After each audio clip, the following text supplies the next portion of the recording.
What the heck happened between Sean Payton and Panthers cornerback Jaycee Horn after the Broncos wins? It feels like it's a tale of two different sides. Welcome into your Denver Sports Daily for October 27th. Let's go. Taking you through your morning headlines, it's Denver Sports Daily with Rachel Vigil. Following the Broncos' 28-14 victory over the Carolina Panthers in Week 8, Panthers cornerback Jaycee Horn confronted Broncos coach Sean Payton on the field. Horn reportedly accused Payton of trying to run up the scoreboard on the 1-7 Panthers, but Sean Payton had other things to say post-game when asked about this little encounter, and it made it seem like, no, it was a friendly conversation. Take a listen. Sean, it looked like Horn was yelling at you after the game. I coached his father. And so I was yelling back at him, and I think, I don't know what the exchange was, but his father I enjoyed coaching, and I enjoyed him. He was frustrated. I think he was yelling at one of our other players. So I like him. I think he's a good player. Anything else? Thanks. Listen, I just knew your dad. I was talking to you about your dad. That's all it seemed to be. Well, if you actually watched the broadcast, then you definitely saw a different look at this interaction. Even before the game had ended, it looked like Jaycee Horn was yelling at Sean Payton on the sidelines. And then we got this video from 9 News. Take a listen, because you definitely see a little bit more of an interaction instead of it just being about, hey, I coached your dad at one point. I tell you what, Payton having some words right there.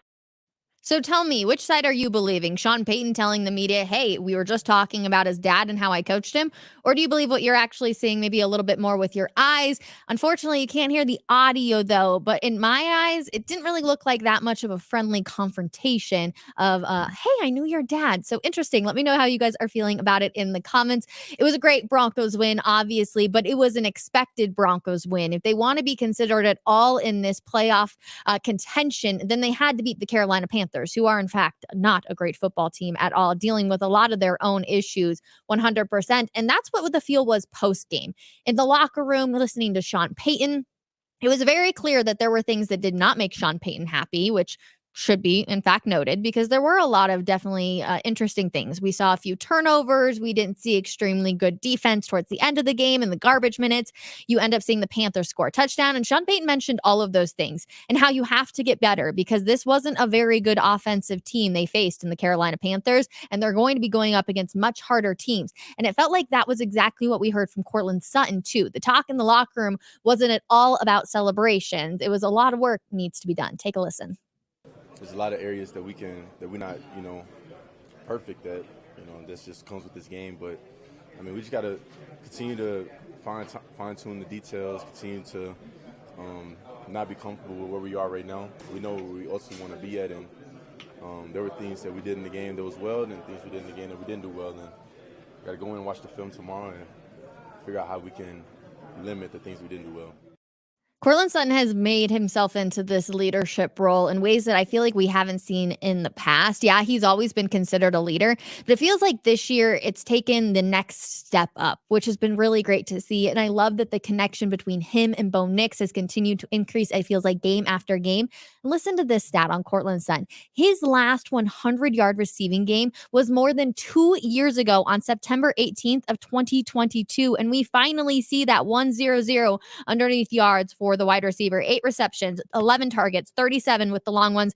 But you have that one fumble down there, which he's got to be able to figure out. And hopefully we are able to see that. But what about the guy that's throwing it to him? How about Bo Nix, your rookie QB? Do we all believe now? Because a lot of people are starting to get on board with the rookie QB. But Bo Nix has set a record for the most wins by a Broncos rookie QB. He surpasses John Elway and Drew Lock, and it feels like that's just a tale of two sides, right? John Elway, a legend here in the Mile High City, somebody so many people praise, and then you got Drew Lock, somebody who a lot of people would be like, oh, that's a bit of a bummer one. So where will Bo Nix go in between these guys? Will he stay in the middle? Will he be as great as John Elway will be? We also saw the most passing touchdowns in a game with 3 from Bo Nix. He's got his total touchdowns in 4, all going up against the Panthers, and his most passing yards in a game with that 284. And then you've also got the best completion percentage, which was 75.5. So Bo Nix had a day yesterday. It was good.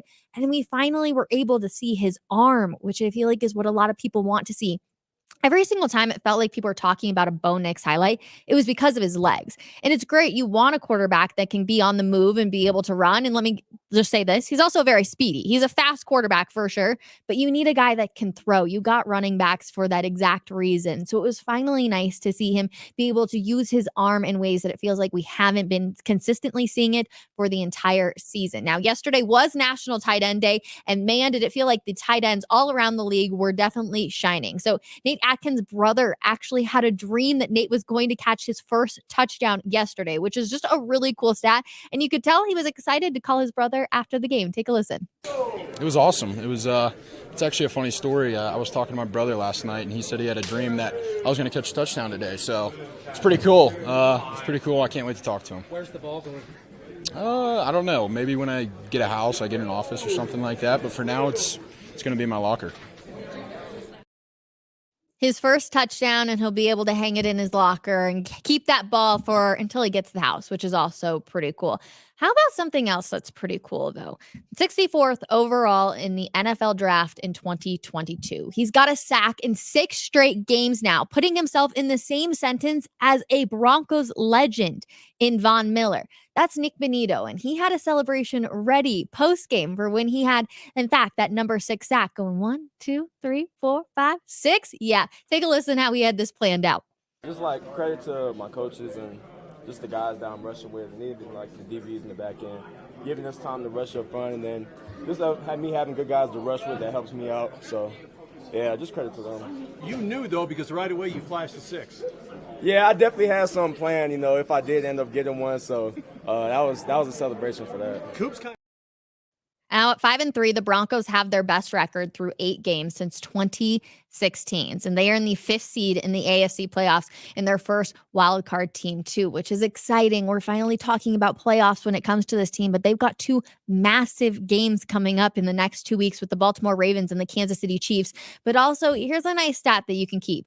0 is the number of times the Broncos have had a losing season in history when posting a winning record in their first 8 regular season games. So hopefully we can stay on track for that, because how nice would it be to have a winning record and hopefully make it into the playoffs? Now, it's a few weeks away, so don't get me wrong, but the Broncos are having names being passed around when it comes to the NFL trade deadline. And it's 2 names that a lot of people are actually going to be very familiar with.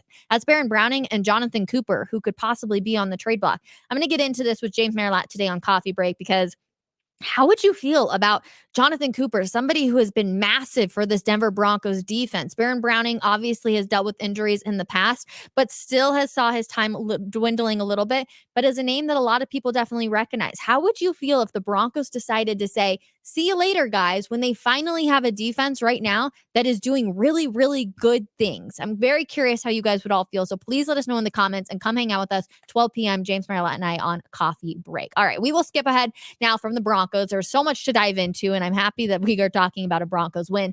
But let's talk about what's happening up there in Boulder, because Colorado head coach Deion Sanders doesn't want his team to be ranked by the Associated Press top 25 poll. Usually you're like, oh, absolutely, we're ranked. How exciting is that? Colorado is now 6-2 after defeating Cincinnati 34-23 on Saturday. But Sanders told the press, we ain't thinking about the playoffs right now. We go one game at a time. Simple coach talk right there, right? He goes, we don't even want to be ranked. Don't rank us, please. We don't like that. We'd rather be in the back in the dark, just chilling in the cut. We good, we cool, we straight. So don't feel pressure to rank us. Now, of course, they do go on, in fact, to be ranked by the Associated Press, which is a good thing. I think if you're a Buffs fan, you're happy about this. I get Coach Prime's point of like wanting to stay in the dark, wanting to be a little bit of an underdog when it comes into most games. There's too much light shining on you, then you got a chip on your shoulder all the time. But to be honest, feels like the Buffs, just because of who they are, they always have a chip on their shoulder. Everybody's always got that game circled for them. Now, the Colorado Buffaloes are headed to a bowl game for the second time in the last 16 full seasons of action after they beat Cincinnati, which was really, really exciting. This will be Colorado's 3rd bowl game since the start of the 2008 season, as a team played in the Alamo Bowl in both 2016 and in 2020 during that COVID season. Now, everybody seems to know Peggy Copcorn. she's like a legend up there in Boulder. Everybody loves her and her sister. And after the game, Colorado Buffaloes athletic director Rick George and head coach Deion Sanders gave Peggy a phone call in the locker room after they beat Cincinnati. Now, unfortunately, Peggy is fighting COVID at the time, so they couldn't have her at the game, but they were still very excited to give her up a call and show her the love and appreciation that they have for her. Sander calls her the biggest Buffs fan. So just a little fun note for you on that front. Obviously, we are wishing Peggy well as she's continuing to fight COVID. But Buffs are headed to a bowl game, which is exciting, and they're also ranked right now. And CSU could also possibly be making a bowl game. Got to get one more win in there. Good stuff with college football happening right now. There's also good stuff happening, though, with the Colorado Avalanche. Hallelujah, we're finally talking about some wins, and they got 5 wins in a row as they scored 5 goals last night against Ottawa. So the Avs beat Ottawa, the Senators, again last night, and it was a bit of a crazy game because they had a nice lead, and then in the third period, things got a little ugly, but Logan O'Connor got his first goal of the season. Casey Middlestat had 3 assists in last night's game, and Justice Annunen is in net again, but Jared Bednar said they are still in a goalie competition ahead of last night's game, but it seems like everything is going Annanen's way, and hopefully it ends up staying that way as well. We will see Georgiev back in net tonight as they take on the Blackhawks, which will be a little bit of an interesting one as well. Now, over the weekend, too, we saw some exciting stuff happening on Saturday. In case you missed it, 2 weeks ago, after Jokic presented McKinnon with the Hart Trophy at the Avalanche home opener, McKinnon then repaid the favor and presented Jokic with his NBA MVP award on Saturday at Ball Arena, which, let's be real, it's pretty cool that we've got 2 MVPs in the Mile High City. Like, what can we say? It's an exciting time for sure. It was the Nuggets' second game of the season, but McKinnon was on the road with the Avalanche during their opener on Thursday. So Saturday had to be the day. But Jokic and McKinnon made history this past summer, essentially, by becoming the first duo in the same city to win NBA and NHL MVP since Magic Johnson and Wayne Gretzky did it in 1989 in Los Angeles. So it's really cool to be able to see that. I still will never get over the fact that we have 2 MVPs here in the Mile High City. We're so lucky, and I want everybody to soak it in because it doesn't happen very often. And we've seen the championship windows can close very, very quickly. And while I'm not saying that they're closing 100%, things are definitely struggling, especially for the Denver Nuggets. So let's talk about this, because after losing on Thursday to the Oklahoma City Thunder in their season opener, the Nuggets looked to bounce back against the Los Angeles Clippers on Saturday. Now, the game went back and forth, but the Clippers eventually ended up winning 109-104. The Nuggets are now 0-2 to begin the season, and they will start a 3-game road trip on Toronto tonight. But the Nuggets, they lost 8 home games all of last season. Let me just rephrase that. 8 home games all of last season, and they have already dropped 25% of that number this year. They dug themselves a hole in the first 25 minutes of the game, and they almost fought back to win. But Jokic took over in the game, hitting a career-high 7 3-pointers to finish with a game-high of 41 points. It's kind of crazy to think about all the stats we talk about when it comes to Nikola Jokic. And the fact that 7 3-pointers was a record for him, I just feel like he's hit like 15 before at some point, just because of all of the crazy stats that we've heard from him. But he has that game, hits career high 7 3-pointers, and yet they still lose. They got to figure out what's going on with the bench. And will Russell Westbrook go down as one of the worst pickup one of the worst pickups essentially in off season? We will definitely be talking about that, I'm sure, plenty this season, and let's hope that they are able to figure it out.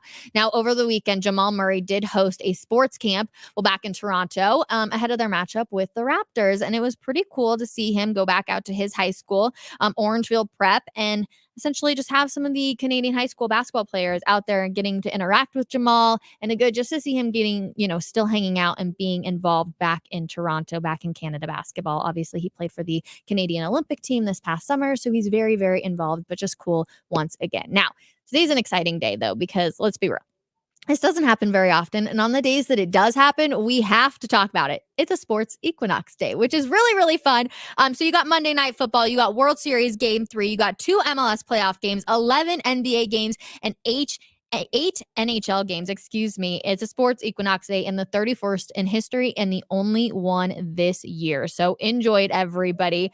Plenty of comments. Let's get into it. Hello, everybody. I'm so happy to be back. Thank you guys so much. Welcome back, Rachel. Hope you had an awesome time. I had so much fun. I went to Switzerland for 2 weeks. It was absolutely amazing. Thank you guys for just hanging out. And Joey did a fantastic job. So I hope you guys were able to tune in and support him as well. But happy to be back.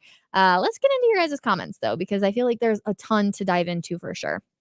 Jaycee Horn was salty about Sean trying to run the score up. Cry me a river. I have mixed feelings on this because for two reasons. One, this is professional sports.